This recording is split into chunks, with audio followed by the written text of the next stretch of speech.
Hello aspirants, welcome back. Welcome to literature simplified learning amplified. Chetan Rajpurohit आपका English facility. कैसे हैं सभी लोग? गाइस, आज के सेशन में हम लोग बात करेंगे आपके ईएमआरएस, एनवीएस, केवीएस के लिए एक इंपॉर्टेंट क्वेश्चन, एक इंपॉर्टेंट कॉन्सेप्ट जिससे रिलेटेड क्वेश्चन जो है वो डेफिनेटली पूछा जा सकता है। और इसके थ्रू आपको ये भी सीखने को मिलेगा कि जो आपके डिस्क्रिप्टिव पार्ट है, सब्जेक्टिव राइटिंग जो है, उसमें क्वेश्चंस को किस तरीके से हमें कवर करना है। ऑब्जेक्टिव और सब्जेक्टिव ये दोनों ही अप्रोच के साथ में हम इस सेशन की बात करने वाले हैं। तो ये हैंडसम पर्सन जो आपको यहाँ पर दिखाई दे रहा है, इन्हीं का दिया हुआ एक प्रिंसिपल है, willing suspension of disbelief.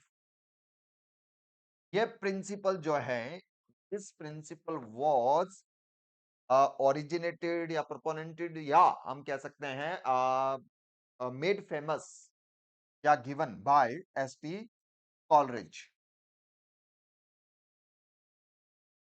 ST Coleridge, जो कि आप लोगों को पता है, he was one of the romantic poets, one of the most famous important romantic poets. William Wordsworth के साथ यही एसटी कॉलरिज मिलकर लिरिकल बैलेड्स का पब्लिकेशन करते हैं। आप लोगों को इस चीज की इंफॉर्मेशन होगी नहीं है तो मैं बता देता हूँ। लिरिकल बैलेड्स जिसकी पब्लिकेशन के साथ रोमांटिक एज की स्टार्टिंग मानी जाती है। ऐसा माना जाता है कि जो रोमांटिक एज का स्टार्टिंग जो है वो लिरिकल बैलेड्स के साथ स्टार्ट उसका पब्लिकेशन के साथ में उसकी रोमांटिक एज की शुरुआत मानी जाती है। और जो लिरिकल बैलेड्स हैं उसके अंदर जो टोटल नंबर ऑफ पॉइम्स है वो है 23। उनमें से 4 पॉइम्स लिखने का जो क्रेडिट है वो जाता है एसटी कॉलरिज। और यही एसटी कॉलरिज जो है वो फ्यूचर में जाकर एक अपना क्रिटिसिज्म लिखते हैं, एक ऐसा वर्क जिसके अंदर वो अपने लिटरेरी थियरीज, पोएटिक डिक्शन इसकी बात करते हैं। और उस पोएटिक डिक्शन, उस क्रिटिकल वर्क के अंदर इन्होंने एसटी कॉलरिज ने विलियम वर्ड्सवर्थ की जो थियरी है पोएटिक डिक्शन की, उसको डिस्कार्ड करते हैं, उसको रिजेक्ट करते हैं या उसको क्रिटिसाइज करते हैं। और उसी बायोग्राफी या लिटरेरिया उस क्रिटिकल वर्क में एक प्रिंसिपल देते हैं, willing suspension of disbelief. Willing suspension of disbelief. अब ये प्रिंसिपल कहता क्या है? आप लोगों को यह भी पता है कि एसटी कॉलरिज जो है वो अपने वर्क के अंदर सुपरनैचुरल एलिमेंट्स की बात करता है। देखो, जब इन लोगों ने लिरिकल बैलेड्स लिखना स्टार्ट किया तो इट वाज प्रपोज्ड दैट कि विलियम वर्ड्सवर्थ जो है वो बात करेगा कॉमन पीपल की, रूरल बैकग्राउंड की, कंट्री साइड की और नेचर की। एसपी कॉलरिज ने सब्जेक्ट मैटर में सुपरनैचुरल एलिमेंट, सुपरनैचुरल का मतलब एक बार मैं एकदम बेसिक लैंग्वेज में समझाऊं तो सुपरनैचुरल एलिमेंट्स का मतलब जिसमें मैजिक की बात हो, जिसमें स्पिरिट्स की बात हो, इस तरह के कॉन्सेप्ट उसके अंदर दिए जाएं। तो एसटी कॉलरिज जो सुपरनैचुरल एलिमेंट्स अपने पोएटिक डिक्शन, अपने पोएट्री के अंदर इंट्रोड्यूस करते हैं, तो वहां पर कहते हैं कि जब ऑडियंस या जब रीडर किसी पोएम को पढ़ते हैं, पढ़ते वक्त वो जानबूझकर, विलिंग मतलब होती है डेलिबरेटली, वो डेलिबरेटली जानबूझकर, इंटेंशनली वो सस्पेंड कर देते हैं। सस्पेंड का मतलब होता है किसी को थोड़ी देर के लिए हटाना। क्या सस्पेंड करते हैं? डिसबिलीफ को, अविश्वास को। जैसे आप कोई पोएम पढ़ रहे हो या मूवी की अगर हम बात कर लें, उस मूवी के अंदर कोई ऐसा सीन है जो सीन लॉजिकल नहीं है, तो पता है कि ये चीज पॉसिबल नहीं है, आपको उस चीज पर डिसबिलीफ है। इवन दो फॉर प्लेजर्स सेक, सिर्फ प्लेजर गेन करने के लिए उस चीज को आप एक्सेप्ट करते हो और अपना जो सस्पेंशन है, जो डिसबिलीफ है, डिसबिलीफ को आप सस्पेंड कर देते हो थोड़ी देर के लिए। सिर्फ आप उस प्लेजर के अंदर डूब जाते हो कि लॉजिक, रीजन, इन सबको साइड में रखते हुए आप बस फील करते हो कि हाँ ये चीज सही है और आप उसको इमेजिन करते हो। आपने मूवी देखी थी बाहुबली, उस मूवी के अंदर एक सीन आता है जिसमें जो नारियल के पेड़ होते हैं, उस पेड़ को जैसे उस पेड़ की हेल्प से तो बहुत सारे लोग एक डोम सा क्रिएट करके वो उछल उछल कर वो जो है वो उस किले के अंदर चले जाते हैं। आपको पता है कि लॉजिकल नहीं है, बस, लेकिन आप फिर भी उस डिसबिलीफ को आप साइड में रखकर उस सीन को एंजॉय करते हो। और इसी प्रिंसिपल को कहा गया है विलिंग सस्पेंशन ऑफ डिसबिलीफ। तो थोड़ा सा हम इसके बारे में जान लेते हैं, एसटी कॉलरिज के बारे में। ऑस्टी कॉलरिज को आर्किटेक्ट ऑफ रोमांटिसिज्म कहा जाता है। आर्किटेक्ट ऑफ रोमांटिसिज्म का यहां पर मीनिंग हुआ कि विलियम वर्ड्सवर्थ के साथ इनकी भी इंपॉर्टेंस या कंट्रीब्यूशन रहता है रोमांटिक एज के लिए। हम बात करें, इनका बर्थ जो है वो 1772 में हुआ और 1834 में इनकी डेथ होती है। इट मींस इनका जो लाइफ है, लाइफ स्पैन पूरा रोमांटिक एज में रहता है। अगर हम बात करें, रोमांटिक एज जो 1798 में स्टार्ट होता है, 32 में रोमांटिक एज जो है वो खत्म हो जाता है, उसके बाद विक्टोरियन एरा आता है। और यहां पर हम कह सकते हैं कि इनका लाइफ स्पैन जो है वो पूरे रोमांटिक पीरियड में रहता है, यानी शुरू से लेकर अंत तक ये रोमांटिक पीरियड को एक्सपीरियंस करते हैं। इनका बर्थ इंग्लैंड में डिवॉनशायर में हुआ और इन्होंने विलियम वर्ड्सवर्थ के साथ मिलकर रोमांटिक एज को स्टैब्लिश किया, या इनको हम कह सकते हैं ये रोमांटिक एज के क्या है, को फाउंडर है। बात करें तो ये पोइट भी है, क्रिटिक भी है और फिलोसोफर भी है। आपको पता है इनका एक क्रिटिकल वर्क है बायोग्राफिया लिटरेरिया, और इसी बायोग्राफिया लिटरेरिया के अंदर इन्होंने जो विलिंग सस्पेंशन ऑफ डिसबिलीफ का प्रिंसिपल जो है वो दिया। रोमांटिक एज के ये काफी इन्फ्लुएंशियल लीडर है वो ये रहते हैं। अब इस विलिंग सस्पेंशन ऑफ डिसबिलीफ में है क्या, तो देखो भैया, सबसे पहले आपको ये फैक्ट ध्यान रखना है कि ये टर्म कॉइन किया गया था एसटी कॉलरिज के द्वारा। कब? बायोग्राफिया लिटरेरिया के अंदर 1817 में ये वर्क जो है वो पब्लिश हुआ था। This work Biographia Literaria was published in 1817। ठीक है। और इसी के अंदर ये जो टर्म है विलिंग सस्पेंशन ऑफ डिसबिलीफ, जिसको मैं एक्सप्लेन कर चुका हूं, उसको ये एक्सप्लेन करते हैं कि जब हम लोग कोई भी पोइम पढ़ते हैं उसके अंदर कोई भी सुपरनेचुरल एलिमेंट जो हैं वो जब उसके अंदर होते हैं, ठीक है, means that when readers encounter something supernatural, unrealistic or improbable in literature, कि whenever you are reading a poem और उस पोएम के अंदर you come across supernatural element. Supernatural elements का मैंने बता दिया, जिसमें मैजिक की बात हो, स्पिरिट्स की बात हो, और कोई ऐसी चीज जिसको आप उस पोएम के अंदर एक्सपीरियंस करो जो अनरियलिस्टिक है, आपको पता है ऐसा प्रैक्टिकल लाइफ में नहीं हो सकता है, या इम्प्रोबेबल हो, असंभव हो, ठीक है। Literature, they choose to temporarily, अरे भैया एक second, they choose to temporarily accept it as if it were true।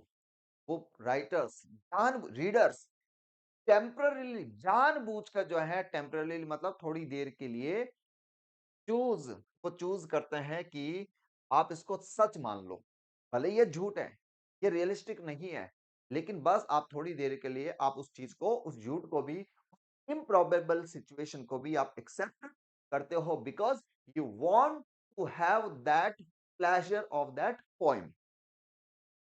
This acceptance allows the readers to enjoy the story without constantly questioning its impossibility।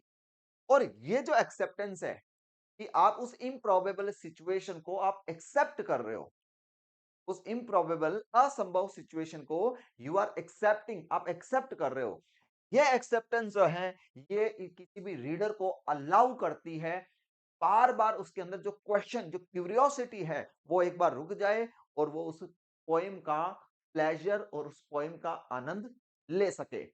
जैसे rhyme of the ancient mariner जो poem है, उसके अंदर ऐसा scene दिया हुआ है कि जो सेलिंग के दौरान, समुद्री यात्रा के दौरान, एक जो मैरिनर है वो एक अल्बेट्रोस बर्ड को मार देता है, और उसके बाद धीरे धीरे धीरे ऐसा एक सीन क्रिएट होता है कि वन बाय वन जो है सबका गला जो है सूखने लग जाता है प्यास से, और धीरे धीरे जो बाकी क्रू मेंबर्स हैं उनकी डेथ हो जाती है।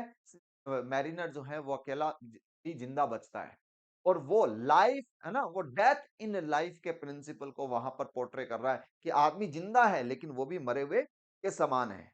अब वो जो सीन देखते हो, आपको पता है ऐसा इम्प्रोबेबल है, असंभव है, लेकिन उस पोएम का प्लेजर लेने के लिए, उस पोएम का आनंद लेने के लिए आप उस असंभव सिचुएशन को भी आप एक्सेप्ट कर लेते हो। इसी को कहा गया है willing suspension of disbelief.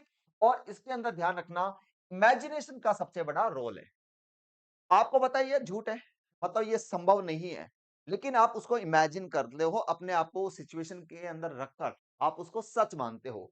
Imagination has the power to make the unbelievable feel believable. और आपके अंदर जो इमेजिनेशन वाली पावर है, ये पावर ही ध्यान रखना क्या करती है कि इमेजिनेशन के अंदर ही वो पावर है जो अनबिलीवेबल चीज को भी बिलीवेबल बना देता है। यानी आपको पता है ये असंभव है, इम्प्रॉबेबल है, लेकिन फिर भी आप इमेजिन करके उस चीज को भी आप सच मान लेते हैं। The reader willingly suspends doubt if the writer the reader willingly suspends doubt if the writer provides.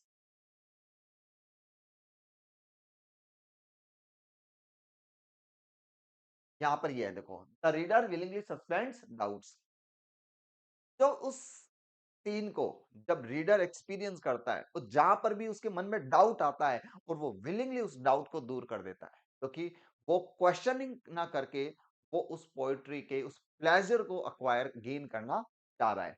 और यहां पर ध्यान रखना कि राइटर क्या प्रोवाइड करता है। राइटर ह्यूमन ट्रुथ को प्रोवाइड करता है। राइटर इमोशनल रियलिज्म को प्रोवाइड करता है, इंटरनल कंसिस्टेंसी को प्रोवाइड करता है ना, और यहाँ पर एस्थेटिक प्लेजर को प्रोवाइड करता है। और यहाँ पर अगर मैं इस इफ को सही मानूं, ठीक है, इसका मतलब एक ये और बन सकता है कि अगर आप चाहते हो कि रीडर आपकी बात को सच माने, तो वो सच उसी कंडीशन में विलिंग सस्पेंशन ऑफ डिसबिलीफ को फॉलो करेगा, अगर आप ह्यूमन ट्रुथ को जो है वो प्रोवाइड कर रहे हो। यानी भले ही वो जो सीन जो पोर्ट्रे किया हुआ है उसके अंदर वो ह्यूमन बीइंग की सच्चाई को दिखा रहा है, आपको पता है कि ये इम्प्रोबेबल है, लेकिन इंसान आप कहीं ना कहीं उससे कनेक्टेड फील कर रहे हो कि ह्यूमन बीइंग की वास्तविकता यही है। आप पाप करोगे, उसका फल आपको मिलेगा। इमोशनल रियलिज्म, आप उसके आपके मन के अंदर एक इमोशनल बॉन्ड आपके बन रहा है, उसके इमोशंस आपके अंदर आ रहे हैं, आप इमोशनली अपने आप को उससे अटैच्ड फील कर पा रहे हो, कनेक्टेड फील कर पा रहे हो, तब आप उसको सच मानोगे। या इंटरनल कंसिस्टेंसी, और उसके अंदर कंसिस्टेंसी भी होनी चाहिए, भले ही सिचुएशन इम्प्रोबेबल है, लेकिन वो सिचुएशन भी आपस में कंसिस्टेंट होनी चाहिए। कंसिस्टेंट का मतलब सारी चीजें आपस में कनेक्टेड होनी चाहिए। हमारे लिए वो इम्प्रोबेबल है, लेकिन स्टोरी के अंदर वो चीजें लॉजिकल होनी चाहिए। और एस्थेटिक प्लेजर, और जब आप उसको पढ़ रहे हो और आपको फील आ रहा है, प्लेजर फील हो रहा है, राइटर जो है वो उस चीज को एक्सेप्ट करेगा, जानबूझकर उस सस्पेंस को, उस डाउट को वो जो है वो सस्पेंड कर देगा। और यहां से ध्यान रखना, एक पोएटिक फेथ बनता है। पोएटिक फेथ का मतलब अब पोएट्री के अंदर जो भी लिखा हुआ है वो उसको सच मानता है।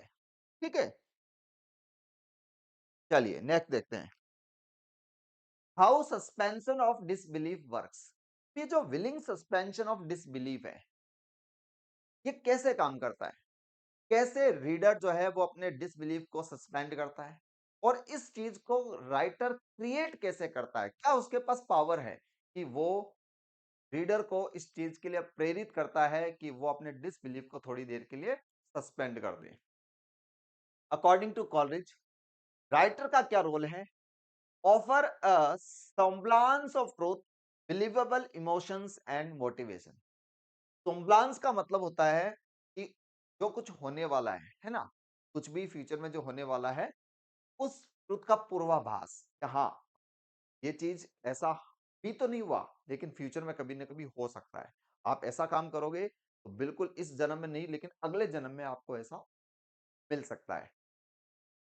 Create an internal coherent world, और जब आप वो पढ़ते हो तो आपके अंदर एक दूसरी दुनिया क्रिएट हो जाती है। और दूसरी दुनिया का मतलब ये हुआ कि जैसे एक पैरेलल वर्ल्ड क्रिएट हो जाता है, वो जो सीन वो इस दुनिया में, इस वर्ल्ड में इम्प्रोबेबल है, लेकिन उस पैरेलल वर्ल्ड के अंदर वो चीज प्रैक्टिकल है ना। और use imagination to make the supernatural feel natural within the story. Writer लिखता इस तरीके से है कि वो अपने इमेजिनेशन पावर से जो सुपरनेचुरल चीजें हैं उसको भी वो स्टोरी के अंदर इस तरीके से प्रेजेंट कर देता है कि वो नेचुरल लगती है। यहाँ पर रीडर क्या क्या रोल है, कि रीडर ओपन माइंड होकर उस चीज को एक्सेप्ट करे, मतलब उस चीज को एक्सेप्ट करे कि हाँ जो लिखा हुआ है ऐसा हो सकता है, हुआ है नहीं हुआ है वो अलग बात है, लेकिन ऐसा हो सकता है। क्वेश्चनिंग वो ना करे, उस चीज को लॉजिकल मान ले।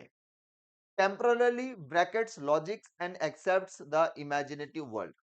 और रीडर क्या करे, थोड़ी देर के लिए लॉजिक को साइड में रखकर उस चीज को वो सच मानकर, अरे भाई पुराने जमाने में जब हम मूवी देखते थे, उसके अंदर एक मिथुन चक्रवर्ती हाथ में केला लेकर और उससे कई सारे लोगों को मार देता है ना चाकू की तरह, वो सीन इलॉजिकल है, लेकिन हमें वहां पर मजा आ रहा है उस सीन को देखकर। तो हम क्या कर रहे हैं, लॉजिक को ब्रैकेट कर रहे हैं, लॉजिक को साइड में रखकर हम उस सीन को एंजॉय कर रहे हैं। Together writer and reader creates poetic faith, और राइटर और रीडर मिलकर एक पोएटिक फेथ क्रिएट कर देते हैं। यानी अब रीडर जो है वो पोएम में जो लिखा हुआ है उसको वो सच मानते हैं। This is called willing suspension of this belief. अब वर्ड्सवर्थ एसटी कॉलरिज क्या करते हैं कि जो अपने पोएटिक पोएटिक फेथ है, ट्रुथ के जरिए एसटी कॉलरिज का जो अपने पोएटिक रीडर के फेथ है, मन में जो वो ये क्रिएट करता ट्रस्ट है और उस स्टैब्लिश करते पोएटिक फेथ हैं कि वजह को से अदर रीडर इम्प्रॉबेबल उस सिचुएशन को भी जो है इम्प्रोबेबल वो सच सिचुएशन मानते हैं, को प्रोबेबल को प्रोबेबल कंसीडर मानते करता हैं। है। तो ये ऐसा ऐसा करने के क्यों लिए तो होता देखो है? ऐसा दो पार्ट आपके ऑफ सामने दो पोएटिक फेथ, एग्जांपल्स दिए गए हैं। Coleridge in example in supernatural points के विजन। अंदर वो ये चीज किस तरीके से कॉलरिज क्या एस्टेब्लिश करता करते है हैं कि कि जैसे ऐसी राइम ऑफ द ऐसी एंशिएंट विविड मैरिनर इमेजरी इनकी एक अपने पोएम है, वर्क्स के अंदर ठीक है? प्रेजेंट करता है, उस पोएम के ऐसे अंदर ऐसे क्या करते डिस्कशन, हैं ऐसे देखो, ऐसे सीन्स प्रेजेंट एक्सेप्टेंस करता थ्रू है मॉरल डेप्थ। कि वहां पर उस विविड मॉरल डेप्थ इमेजरी का की मतलब वजह से यहां हुआ कि स्पेक्ट्रल का मतलब यहाँ होता है पर एक बर्ड इमेजरी इस एल्बेट्रोस का तरीके से जिक्र है प्रेजेंट की जाती है कि पूरा मैरिनर सीन, अल्बेट्रोस पूरा को शूट नजारा जो करता है है। वो क्लियर तो हो जाए। वहां पर आप ये उस सीन को इंडिकेट किया गया है इमेजिन कि कर पा रहे हो, अल्बेट्रोस जो आपके एक गुड ब्रेन में, अमन आपके था, माइंड में उसकी प्रकृति का इमेज एक क्रिएट ऐसा हो चुकी सिंबल है जो और ये इस इंडिकेट करने इमेजरी के लिए के आया था थ्रू कि अब आपके लिए वो आगे जैसे अच्छा होने राइम ऑफ वाला द है। एंशिएंट मैरिनर आपने उसको पोएम जो मार है, दिया, तो उसके अंदर सिंपल एक सी बात है, बॉसमैनशिप आपने का जो यहाँ एक पर इमेजरी वो एक क्रिएट करते पाप हैं, कमिट किया है, रीडर उस सिन इमेजरी कमिट को किया है, भी तो सच उस मॉरल डेप्थ को मानता प्रेजेंट है। किया गया है जिसके थ्रू जो वो रीडर सुपरनैचुरल है अब वो उसको कॉन्सिक्वेंसेस। सच मानते हैं कि चूंकि The इस आदमी poem ने uses गलत काम किया summons है, and spectral ऑब्वियसली अब इसके figures to साथ फ्यूचर drive में जो its कुछ भी गलत narrative होने वाला है ahead. वो अब इस होगा पोएम और के आप अंदर उसको वो सच मानते हो। अमन्स का अमन होता है, विविड संकेत, इमेजरी शुभ का संकेत, और प्रेजेंटेशन किया जो हुआ है, बैड यानी अमन्स है ना, ऐसा अशुभ जो संकेत होते सीन हैं, जो है इनका राइटर यूज ने अपने करके वर्ड्स के वो थ्रू उस उसको वहां इमेजरी को पर प्रेजेंट करता है, पिक्चराइज उसके कर साथ दिया वो कि सुपरनेचुरल आपके सामने वो कॉन्सिक्वेंसेस जो है इमेजिनेशन उसको आ रही है, क्रिएट करता आप है चीजों को और सच रीडर मान उसको रहे हो, सच उसको आप एकदम मानता है।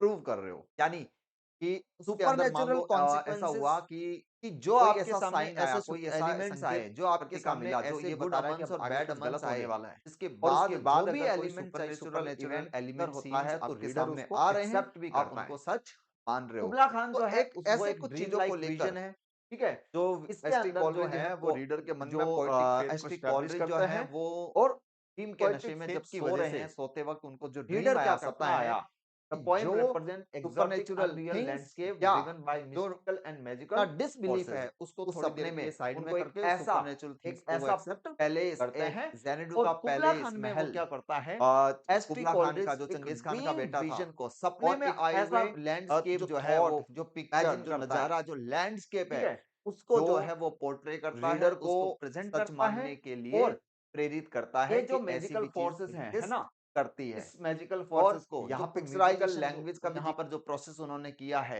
रीडर उसको रीडर खुद को उस चीज को एंजॉय कर रहा है और आउट ऑफ प्लेजर वो उसको सही मान रहा है, उसको एक्सेप्ट कर रहा है।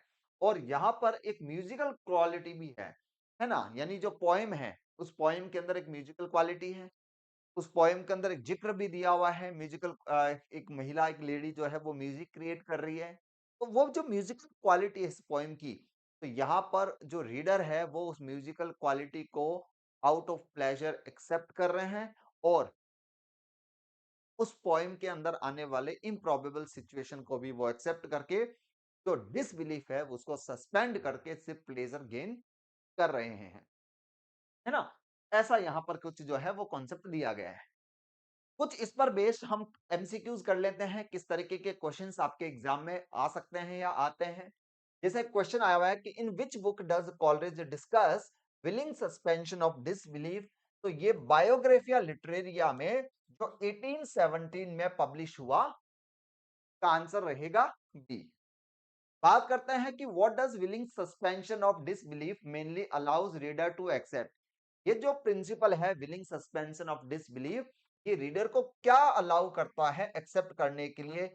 पॉलिटिकल आइडियाज ना, हिस्टोरिकल फैक्ट ना, सुपरनेचुरल और इम्प्रोबेबल इम्प्रोबेबल असंभव चीजों को एक्सेप्ट करने के लिए उनको अलाउ करता है, यानी ऑप्शन सी आ जाएगा।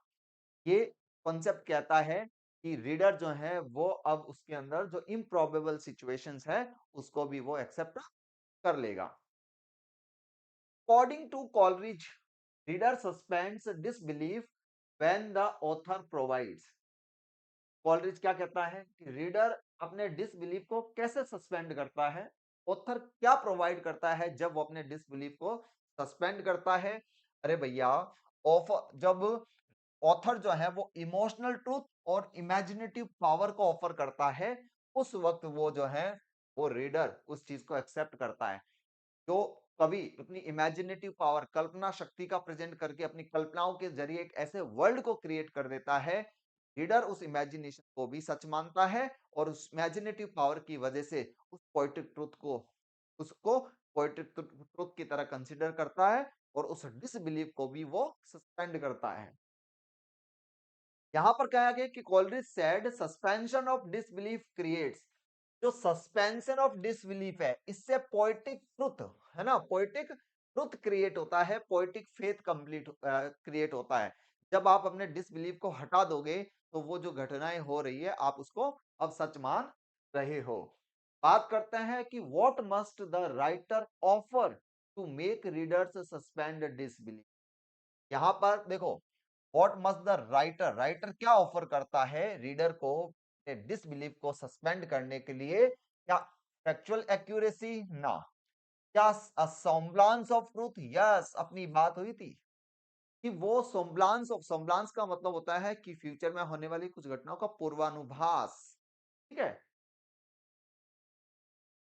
कॉन्सेप्ट, सॉम्बलांस का मतलब एक ऐसा फील कि समथिंग बैड माइट हैपन। आपने अगर कोई गलत काम किया तो ऑब्वियसली आपके अंदर एक ऐसा पूर्वानुमान आता है कि कुछ ना कुछ अब आगे गलत होगा।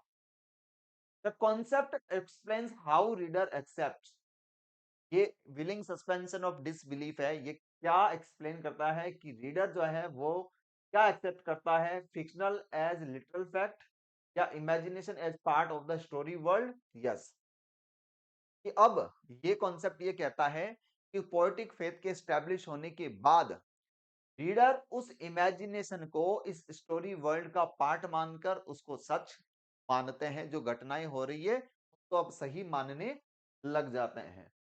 बात करते हैं कि what is the main purpose of willing suspension of disbelief. इसका जो मेन पर्पस है वो है to help readers engage with imaginative literature, कि रीडर को इस तरीके से इंगेज करना कि वो इमेजिनेटिव लिटरेचर को क्या कर ले, एक्सेप्ट कर ले। कवि की कल्पनाएं, कवि जिस हद तक जाकर चीजों को इमेजिन करके प्रेजेंट करता है उनको आप अब सच मानकर आप उनको एक्सेप्ट कर लेते हो, तो यहाँ इसके लिए जो है ये जरूरी हो जाता है। बात करते हैं यहाँ पर कि what is the main purpose of willing suspension, ये हो चुका है। The idea of suspension of disbelief is most useful in analysing. भाई, ये जो आइडिया है विलिंग सस्पेंशन ऑफ डिसबिलीफ, ये सबसे ज्यादा यूजफुल कहाँ होता है? तो सबसे ज्यादा यूजफुल आपको पता है कि फैंटेसी और सुपर नेचुरल लिटरेचर, जिसमें आपको इमेजिनेशन का यूज करके आपको एक्सेप्ट करना होता है चीजें, तो वहां पर सबसे ज्यादा सटीक ये मानी जाती है। बात करते हैं नेक्स्ट की, according to Coleridge suspension of disbelief requires a balance between, कि जो डिसबिलीफ का सस्पेंशन है ना, ये इनको किस चीज के बैलेंस की जरूरत होती है? तो जरूरत होती है इमेजिनेशन और रीजन की, हिस्ट्री और ज्योग्राफी की, पॉलिटिक्स और रिलीजन की, या कॉमेडी एंड ट्रेजेडी की। इनको जरूरत होती है इमेजिनेशन और रीजन को बैलेंस करके, इमेजिनेशन और रीजन को बैलेंस करके ले जाने की जरूरत होती है, कि आप कल्पनाओं को भी आप और रीजन को, दोनों को बैलेंस आप करो। What type of character often requires suspension of disbelief? किस तरह के कैरेक्टर्स को ये विलिंग सस्पेंशन ऑफ डिसबिलीफ की जरूरत होती है? रियलिस्टिक विलेजर्स को नहीं, मिथिकल कैरेक्टर्स, मैजिकल कैरेक्टर्स और सुपरनैचुरल बीइंग्स, इन्हीं को तो विलिंग सस्पेंशन ऑफ डिसबिलीफ की जरूरत होती है। जो सुपरनैचुरल थिंग्स तो हो रही है, अब आपको उनको सच मानना पड़ता है। क्यों? क्योंकि ऐसे ही चीजों को बिलीव करने के लिए आपको अपनी इमेजिनेशन का यूज करना पड़ता है। तो ये तो इस तरीके के ऑब्जेक्टिव क्वेश्चंस हो गए जो आपसे पूछे जा सकते हैं इस पर बेस। बाकी देखो, सब्जेक्टिव क्वेश्चन आपसे कैसा पूछा जाएगा कि describe how willing suspension of disbelief helps readers Joy supernatural और इमेजिनेटिव लिटरेचर। कि जो लिटरेचर का एक वैरायटी है, सुपरनेचुरल लिटरेचर और एक विलिंग और एक आपका इमेजिनेटिव लिटरेचर। इमेजिनेटिव का मतलब है कि आप कल्पनाएं करके आप चीजों को नेक्स्ट लेवल पे ले जाते हो, कल्पनाएं करके आप एक ऐसे लिटरेचर का फॉर्मेशन करते हो जो भले ही एग्जिस्ट नहीं कर रहा है, लेकिन आप अपनी कल्पनाओं के जरिए एक इनोवेशन कर रहे हो, एक नया लिटरेचर जो है वो आप प्रोवाइड कर रहे हो। तो meaning of willing suspension of disbelief, जब आप इस आंसर को आप लिखोगे, तो मैंने आपको एक काम कहा था, एक बात बताई कि जब भी आप इस तरीके के आंसर्स आप करें, तो एक फर्ज आपका बनता है कि शुरुआत में आप उस कीवर्ड को पकड़ो। यहां पर कीवर्ड है आपका विलिंग सस्पेंशन ऑफ डिसबिलीफ। आपको answer willing suspension of disbelief से स्टार्ट करना है। ये नहीं है कि आप कोलरिज को एक्सप्लेन करने बैठ जाओ, आप रोमांटिक एज को एक्सप्लेन करने बैठ जाओ, नहीं। आप सबसे पहले जो विलिंग सस्पेंशन ऑफ डिसबिलीफ है उसको आप एक्सप्लेन करो, और उसके बाद इसके एडिशनल फैक्ट के जैसे ये रीडर को कैसे हेल्प करते हैं और इसका रीडिंग एक्सपीरियंस पर कैसे इंपैक्ट आता है, ये या दूसरे कॉन्सेप्ट आपको मेंशन करने हैं। मैंने देखे कि जो बच्चे आंसर्स लिखकर मुझे चेक करवाते हैं, वो सबसे पहले, जो मैंने कई बच्चों को ऐसा देखा है कि सबसे पहले रोमांटिक एज को स्टार्ट कर देते हैं। पहले विलियम शेक्सपियर या एसटी कॉलेज कब मरा, कब पैदा हुआ, ये नहीं। आपको कीवर्ड पकड़कर उसको एक्सप्लेन करके हुए चलना है। जैसे अब आपके सामने आ गया कि describe how willing suspension of disbelief helps reader enjoy supernatural और इमेजिनेटिव लिटरेचर। तो मैंने क्या कहा, सबसे पहले आपको इसी कॉन्सेप्ट को ही जो है आपको एक्सप्लेन करना है। तो यहां पर देखो, फर्स्ट थिंग आपने क्या देखा कि willing suspension of disbelief means that readers choose to forget reality for a while and accept the unusual things shown in the story। First sentence ही आपके इस कॉन्सेप्ट को डिस्क्राइब कर रहा है कि विलिंग सस्पेंशन ऑफ डिसबिलीफ क्या है, कि रीडर ये चूज करता है थोड़ी देर के लिए कि वो भूल जाए, क्या रियलिटी को भूल जाए, और जो अनयूजुअल थिंग्स उस पोएम या लिटरेचर के अंदर प्रेजेंट की गई है उसको एक्सेप्ट कर ले। जो घटनाएं ऐसी उसके अंदर घटित तो हो रही है जो असंभव है, उनको भी एक्सेप्ट कर ले। ये चीज जो है, ये विलिंग सस्पेंशन ऑफ डिसबिलीफ को डिस्क्राइब करता है। फिर हमने देखा कि ये रीडर को क्या हेल्प करता है। This helps them enjoy magical events. ये जब विलिंग सस्पेंशन ऑफ डिसबिलीफ अपने लॉजिक को जब साइड में रखेंगे, इससे ध्यान रखना, वो क्या करेंगे, इंजॉय करेंगे क्या, मैजिकल इवेंट्स। जो सुपरनेचुरल पोएट्री के अंदर जो जादू, मैजिक, रियलिज्म जो हो रहा है, स्ट्रेंज कैरेक्टर्स हैं और सुपरनेचुरल सीन्स हैं, उन सबको वो क्या करेंगे, एंजॉय करेंगे विदाउट डाउटिंग देम। अब वो उसके ऊपर एक क्वेश्चन मार्क रेज नहीं करेंगे। जो सीन उसके अंदर हो रहे हैं, सुपरनेचुरल सीन्स, जो जादू, जो मैजिक, जो अजीब अजीब घटनाएं घटित हो रही है, उसको एंजॉय करते हैं। When readers stop questioning what is real or possible, they can fully enter the world created by the writer। अब जब रीडर अगर क्वेश्चनिंग बंद कर दे, यार ऐसा तो पॉसिबल ही नहीं है, तो जब इस तरीके के लॉजिक और कॉन्सेप्ट प्रश्नों को अगर वो साइड में रख देंगे, कैंसिल कर देंगे, तो वो राइटर के द्वारा जो क्रिएट हुआ वर्ल्ड है उसके अंदर एंटर कर जाएंगे और उसको मजे से उसको एंजॉय कर पाएंगे। जो जंगल बुक बुक है, उसके अंदर एक ऐसे लड़के की कहानी लिखी गई तो जानवरों ने पाला। अब ये लॉजिकल नहीं लगता है, लेकिन आपने अपने लॉजिक को रख दिया साइड में और आप उस सीन को एंजॉय कर रहे हो, तो वो तभी तो आप एंजॉय कर पा रहे हो कि जब आपने क्वेश्चनिंग नहीं की। This makes the story more enjoyable and allows reader to feel the emotion. और इसी विलिंग सस्पेंशन ऑफ डिसबिलीफ से ये स्टोरी जो है वो एन्जॉयबल बनती है और रीडर को अलाउ कर देता है कि वो उसके इमोशंस को, एक्साइटमेंट को और आइडियाज को जो राइटर शेयर करना चाहता है उसको एक्सेप्ट करें, उसको एन्जॉय करें। तो सुपरनैचुरल एलिमेंट्स और मिस्टिसिज्म की जो कॉन्सेप्ट होते हैं, जो मैजिक के जो कॉन्सेप्ट्स होते हैं, इनका एन्जॉय करने के लिए सुपरनैचुरल एलिमेंट्स का, सुपरनैचुरल का जो प्रयोग है वो काफ़ी ज़रूरी हो जाता है। तो साथियों, इस तरीके से आपने देखा कि किस तरीके से विलिंग सस्पेंशन ऑफ डिसबिलीफ पर आपके एनवीएस, केवीएस के एग्ज़ाम में प्रश्न पूछे जा सकते हैं और डिस्क्रिप्टिव के क्वेश्चंस हमें कैसे कवर करने हैं।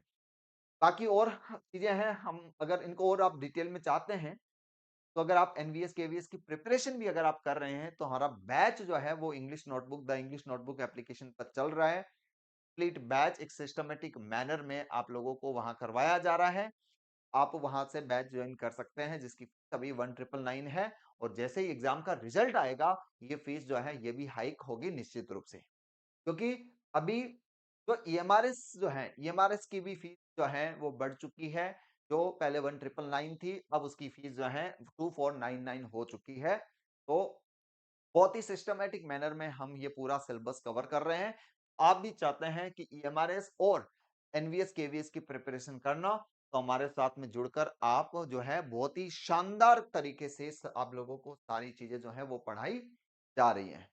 तो बाकी जुड़े रहिए, और भी कोई इन्फॉर्मेशन आपको चाहिए तो ये हमारा व्हाट्सएप नंबर है, इस पर आप अपना मैसेज ड्रॉप कर सकते हैं या कॉल कर सकते हैं बाकी किसी तरह की इन्फॉर्मेशन के लिए। और अगर आप एनवीएस, केवीएस और एमआरएस दोनों के लिए एलिजिबल हैं तो इन दोनों का कॉम्बो बैच भी अवेलेबल है, आप वो भी ज्वाइन कर सकते हैं। और बाकी इन्फॉर्मेशन चाहिए तो आप यहाँ पर मैसेज या कॉल जरूर करके इन्फॉर्मेशन ले सकते हैं। आज के लिए इतना ही, कल एक नए सेशन के साथ हम मिलते हैं। टिल देन टेक केयर, जय हिंद, जय भारत।